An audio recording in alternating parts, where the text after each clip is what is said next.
Assalamualaikum dear students, my name is Mohammad Rehan Wasim and I am your chemistry teacher.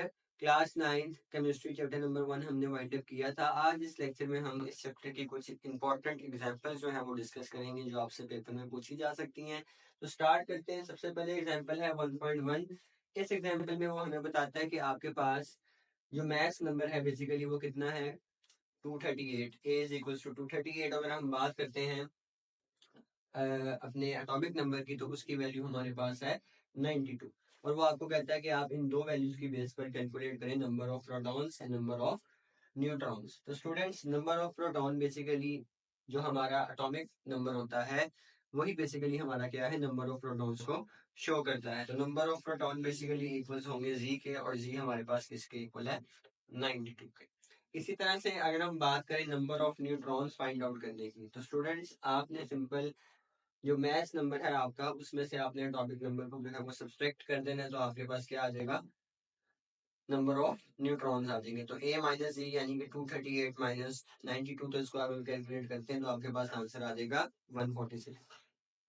तो ये आपकी example 1.1 थी। Next हमारे पास example आती है 1.2। Calculate molecular mass of HNO3।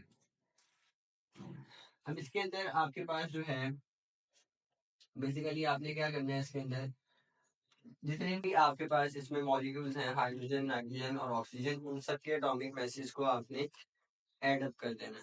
तो एटॉमिक मास ऑफ हाइड्रोजन आपको पता है क्या होता है 1 AMU। Atomic mass of nitrogen 14।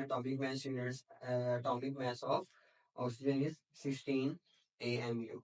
तो हम इन सबको जो है वो क्या कर देंगे एड अप कर देंगे। अगर हम बात करते हैं तो मॉलिक्यूलर मास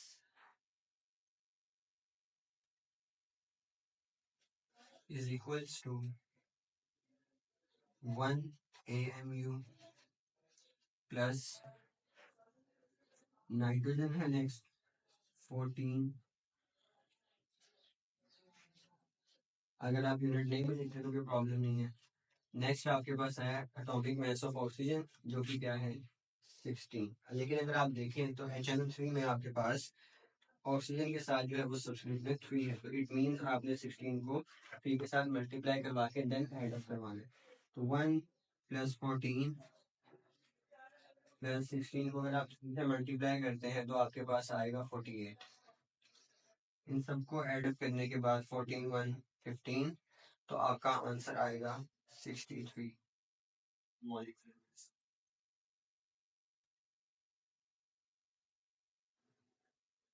और इसका यूनिट आपके पास आएगा एटॉमिक मास यूनिट AMU। तो ये आपके पास मॉलिक्यूलर मास ऑफ HNO3 आ जाता है।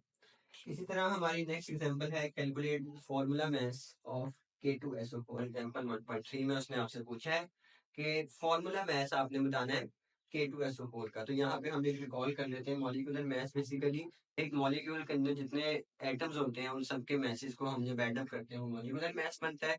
अगर एक फॉर्मूला यूनिट के अंदर हमारे पास जो नंबर ऑफ एटम्स है उनको एड अप करें तो क्या बनता है फॉर्मूला मास बनता है। तो K2SO4 अगर आप देखते हैं potassium sulphate atomic mass of potassium जो है वो क्या है 39। अगर आप बात करें सल्फर की तो उसका कितना होता है 32 AMU। और अगर हम ऑक्सीजन की बात करते हैं तो ये है 16 AMU। तो हम इसको आगे फर्दर सॉल्व करते हैं जिस तरह हमने प्रीवियस एग्जांपल में किया। तो formula mass is equals to K2 यानी 39 सब्स्टिट्यूट में 2 प्लस सल्फर के लिए 32 प्लस ऑक्सीजन 16 सब्स्टिट्यूट में 4 आ जाएगा। तो अगर आप 39 को 2 से मल्टीप्लाई करते हैं आपके पास आएगा 78 प्लस 32। 16 को अगर आप 4 से मल्टीप्लाई कर देते हैं तो आपके पास आता है 64। तो इनको एडअप करने के बाद 78 और अगर 32 की हम बात करते हैं 110 और 64 हमारे पास आ जाएगा 174 AMU।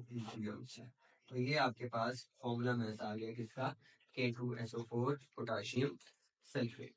तो ये आपकी एग्जांपल्स 1.1, 1.2 और 1.3 का सोल्यूशन था। इससे रिलेटेड अगर आपका कोई भी क्वेश्चन हो तो कमेंट सेक्शन में लाजमी पूछिएगा। जज़ाकल्लाह, अल्लाह हाफिज।